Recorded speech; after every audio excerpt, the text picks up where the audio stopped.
سیر کامران صاحبہ، سب سے پہلے تو میں آپ سے یہ جاننا چاہوں گی، ایک بار پھر ان کی جانب سے بڑی باتیں سامنے آئی ہیں، تین بڑے اہم رہنما پاکستان پیپلز پارٹی کے جن پر انہوں نے الزام لگایا ہے سنتھیارچی صاحبہ نے۔ آپ نے جو ایف آئی اے کو رپورٹ کی تھی اس کا کیا بنا؟ بسم اللہ الرحمن الرحیم۔ دیکھیں، آج میں نے جو خطوط لکھے تھے ان کی اہمیت واضح ہو گئی ہے، میرے جو سوال تھے ان کی اہمیت واضح ہو گئی ہے۔ یعنی ایک امریکی ایجنٹ جو پاکستان میں رہ رہی ہے، جب میں نے یہ پوچھا تھا کہ وہ پاکستان میں کیوں رہ رہی ہے، اس کے پاس کس قسم کا ویزا ہے، اس کی ویزے کی ڈیوریشن کیا ہے، اس کا اسپانسر کون ہے، اس کے پاکستان میں رہنے میں کیا انٹرسٹ ہے، وہ کیا ہے، وہ ٹورسٹ ہے، وہ جو ہے وہ رائٹر ہے، وہ پاکستان میں کیا کر رہی ہے، وہ امریکہ، اس کو سیاست میں اتنی دلچسپی ہے تو امریکی سیاست میں جا کے وہ ٹرمپ کی خدمت کیوں نہیں کرتی۔ اس کے بعد یہ جو اس نے ایک سلسلہ شروع کیا غلیظ قسم کا، اس کا مقصد کیا تھا؟ اس کا مقصد یہ تھا کہ پاکستان کے اندر کیوس، ڈسٹرس پھیلائے، اور اس کے علاوہ میں نے یہ بھی پوچھا تھا کہ ہماری دعویٰ کرتی ہے یہ کہ 2009-2010 میں پیپلز پارٹی نے ہی انہیں بلایا تھا۔ دیکھیں، بات یہ ہے کہ ان کے دعووں کی میں کیا بات کروں، میں ایک جھوٹی جاسوس کو اہمیت دوں؟ میں یہ کہوں کہ اس کے دعوے صحیح ہیں، وہ جو اتنی غلاظت بول رہی ہے وہ صحیح ہے۔ یعنی اگر اس کو کسی نے 2010 میں 2011 میں ریپ کیا تھا تو یہ آج تک سو رہی تھی؟ میں تو کہتی ہوں اس کا میڈیکل چیک اپ ابھی کرانا چاہیے، ابھی، کہ آج اس کو کون ریپ کر رہا ہے، یہ بڑا ضروری ہے اس کا میڈیکل چیک اپ۔ اور دوسری بات یہ کہ میں نے خالی ایف آئی کو خط نہیں لکھا تھا، میں نے سیکرٹری خارجہ کو بھی لکھا تھا، میں نے D G I S I کو بھی لکھا تھا، میں نے ڈی جی ایف آئی اے کو بھی لکھا تھا، میں نے D G I S P R کو بھی لکھا تھا، میں نے دونوں متعلقہ پارلیمانی کمیٹیز کو بھی لکھا تھا کہ آپ اس بات کو انویسٹیگیٹ کریں کہ یہ کیا کرنا چاہیے۔ میرے نزدیک یہ امریکی کلبھشن یادو ہے، میرے نزدیک اس نے یہاں پہ رہ کے اپنے آپ کو ٹورسٹ بنا کے اعلیٰ دفتروں تک، عسکری اداروں تک، جو یہاں کا میڈیا سرکل ہے اس میں، بیوروکریسی میں۔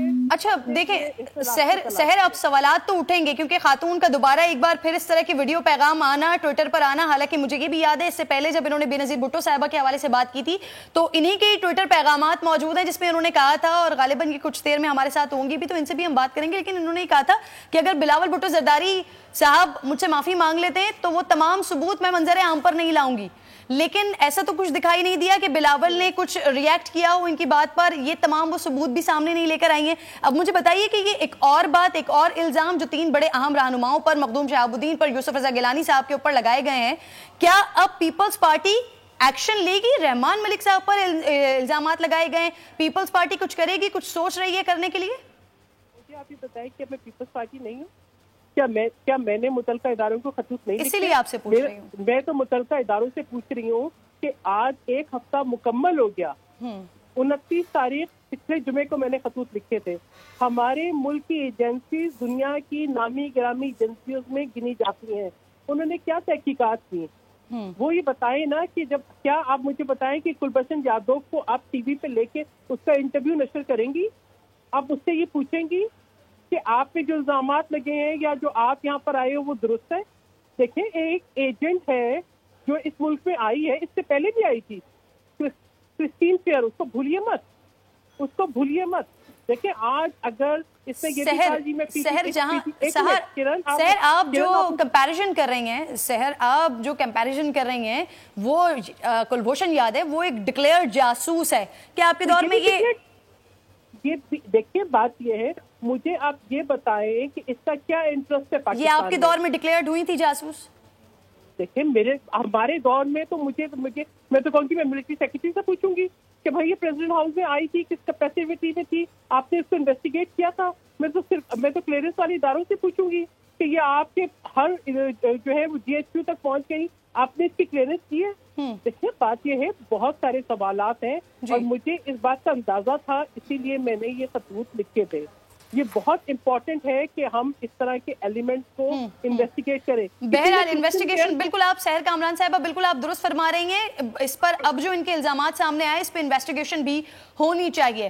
خاتون اگر اس طرح کی بات کر رہی ہیں یا پھر کسی ایجنڈے کے تحت یہ کام کر رہی ہیں یا پھر پیپلز پارٹی کی ساکھ کو ملائن کرنے کی کوشش کی جا رہی ہے. سنتھیارچی صاحبہ بھی ہمارے ساتھ موجود ہوتی پروگرام میں تو ہم ان سے بھی بات کرتے اور ان کا بھی یہ پوائنٹ آف ویو جاننے کی کوشش کرتے کہ 2009 2010 اور 2011 کے تمام معاملات ہیں تو یہ اتنے سالوں بعد یعنی تقریباً 9 سے 10 سال کے بعد یہ تمام ایلیگیشنز لے کر وہ سامنے کیوں آئی ہیں, اس کا کیا مقصد ہے. بہرحال نہیں آئی ساتھ اگلے ٹاپک کی جانب بڑھتی ہوں. یہ اسٹیل مل ہم کیسے ٹھیک کریں گے؟ مینجمنٹ لا کے پرائیویٹائز کر کے نہیں, اور اسی نئی مینجمنٹ سے یہ اسٹیل مل انشاءاللہ پھر سے نفع کمائے گی. اسٹیل مل پہ عمران خان نے کیا کہا تھا, کیوں نہیں اب استعفے دیتے اسد عمر صاحب؟ یا عمران خان یا تو کہیں آ کے نیشنل حکومت پہ کہ میں نے اس وقت غلط کہا تھا, اب ٹھیک ہے. مجھے بتایا نا کہ اسٹیل مل کے ملازمین 9000 ان کا کیا قصور ہے؟ آپ نے ووٹ لینے وقت تو بڑی بڑے بڑکے ماری تھی. تو ناظرین کہتے ہیں نا وہ وعدہ ہی کیا جو وفا ہو جائے, اور کپتان تو خود کہتے ہیں وہ لیڈر ہی نہیں جو یو ٹرن نہ لیں. تو خان صاحب اس حساب سے بڑے لیڈر بن گئے ہیں. یہ بات میں نے کل بھی کہی تھی ناظرین. پاکستان اسٹیل کو نئی مینجمنٹ کے ساتھ پھر سے کھڑا کریں گے, یہ میرے جملے نہیں ہیں, یہ وزیر اعظم پاکستان جناب عمران خان صاحب کے الیکشن سے پہلے کے جملے ہیں. ملازمین کو نکالے بغیر اصلاحات لائیں گے مگر کسی کو نکالنے نہیں دیں گے.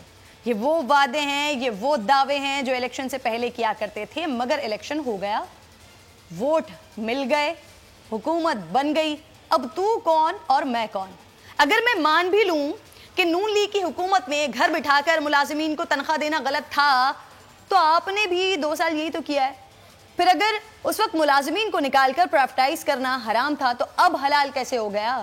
یہ بھی بالکل اسی دعوے کی طرح ہے کہ ملک سے روزانہ اربوں ڈالر کی منی لانڈرنگ ہوتی ہے, پی ٹی آئی آئے گی بس منی لانڈرنگ روک دیں گے, سارا قرضہ بھی اتار دے گی اور ملک اپنے پیروں پر کھڑا ہو جائے گا. پھر کیا ہوا یہ میرے اور آپ کے ناظرین تمام لوگوں کے سامنے. اس لیے کہتے ہیں کہ پہلے تولا جائے پھر بولا جائے. خیر آج سینٹ میں اسٹیل ملز ملازمین کو فارغ کرنے کے فیصلے پر کافی گرما گرمی ہوئی ہے. پاکستان مسلم لیگ نون کے سینیٹر مشاہد اللہ خان نے کہا ہے کہ اسد عمر نے کہا تھا حکومت کے ساتھ نہیں بلکہ اسٹیل ملز کے ملازمین کے ساتھ کھڑے ہوں گے. اب وہ استعفیٰ کیوں نہیں دیتے ہیں؟ سینٹ میں موجود وفاقی وزیر برائے صنعت و پیداوار حماد اظہر نے کہا ہے کہ پاکستان اسٹیل ملز نے 1985 سے اپنی پیداوار کا آغاز کیا اور 2008-2009 میں یہ منافع سے خسارے میں چلی گئی. حماد اظہر کہہ رہے ہیں کہ 2008 سے اب تک 90 ارب روپے کے بیل آؤٹ پیکج اور 2015 سے اب تک 35 کروڑ روپے ماہانہ تنخواہیں صفر پیداوار کے دوران دی گئی ہیں. وفاقی وزیر نے کہا کہ ہم چاہتے ہیں اسٹیل ملز کو نجی پارٹنرشپ کے ساتھ چلائیں. اسٹیل ملز کی قرض ری اسٹرکچرنگ کے بعد نجکاری کی جانب جائیں گے. دوسری طرف پاکستان اسٹیل ملز ملازمین برطرفی کے سپریم کورٹ میں سماعت کے لیے مقرر ہو گیا ہے. چیف جسٹس پاکستان کی سربراہی میں 3 رکنی بینچ 9 جون کو سماعت کرے گا.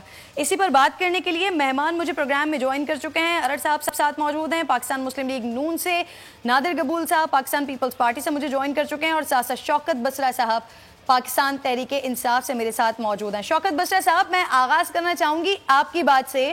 یہ جو آغاز میں نے ابھی سنوایا نا, وزیر اعظم پاکستان بھی اس وقت وزیر اعظم نہیں تھے, اس وقت بھی وہ یہ دعویٰ کرتے تھے, یہی بات کرتے تھے کہ ہم اسٹیل ملز کو اپنے پیروں پر کھڑا کریں گے, ہم کسی کو نکالیں گے نہیں, مینجمنٹ کو درست کریں گے, نیا ڈائریکٹر لائیں گے, نئی مینجمنٹ لے کر آئیں گے. کیا ہوا؟ اچھا ڈائریکٹر نہیں ملا, اچھی مینجمنٹ نہیں ملی. یہ ہوا کیا ہے کہ دعووں سے بالکل برعکس ہونے جا رہا ہے جو بھی ہو رہا ہے.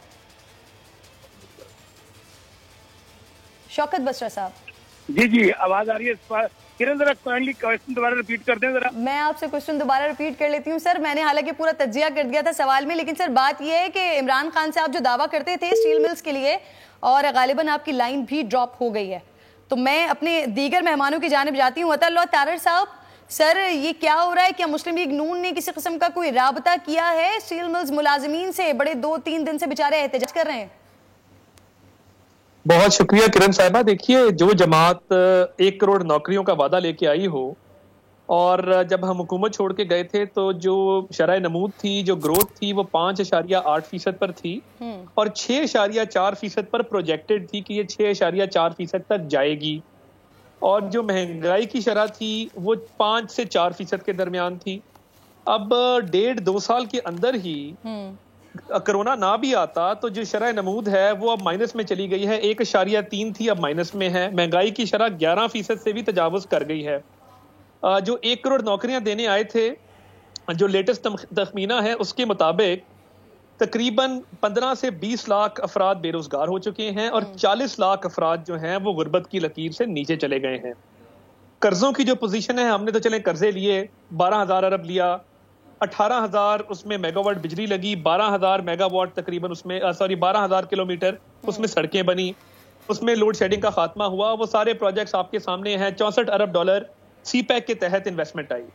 اب 2 سال میں ایک اینٹ بھی نہ لگے, لوگ بھی بے روزگار ہو جائیں, غربت کی لکیر سے بھی نیچے لوگ چلے جائیں, اور آپ نے جو وعدہ کیا تھا اسٹیل مل کو اپنے پیر پہ کھڑا کرنے کا, اور ماضی میں یاد دلاتا چلوں کہ جب ہمارے دور حکومت تھا, جب پی آئی اے کی پرائیویٹائزیشن کی بات ہوئی تو پی ٹی آئی نے اس کی مخالفت کی. پی ٹی آئی جو ہے وہ پی آئی اے امپلائیز یونین کے ساتھ کھڑی ہوئی اور انہوں نے کہا کہ اس کی پرائیویٹائزیشن نامنظور. اب میٹھا میٹھا ہپ ہپ کڑوا کڑوا تھو تھو تو نہیں چلے گا نا جی. آپ کی ماضی کی پالیسیاں تھیں, آپ کے ماضی کے دعوے تھے, 126 دن جو سنہرے خواب آپ نے اس قوم کو دکھائے, جو دودھ اور شہد کی نہریں بہانے کے دعوے کیے, اس کے لیے آپ کو اکاؤنٹیبل ہونا پڑے گا. آپ سبسکرائب کریں اور بیل دبائیں تاکہ کوئی خبر رہ نہ جائے.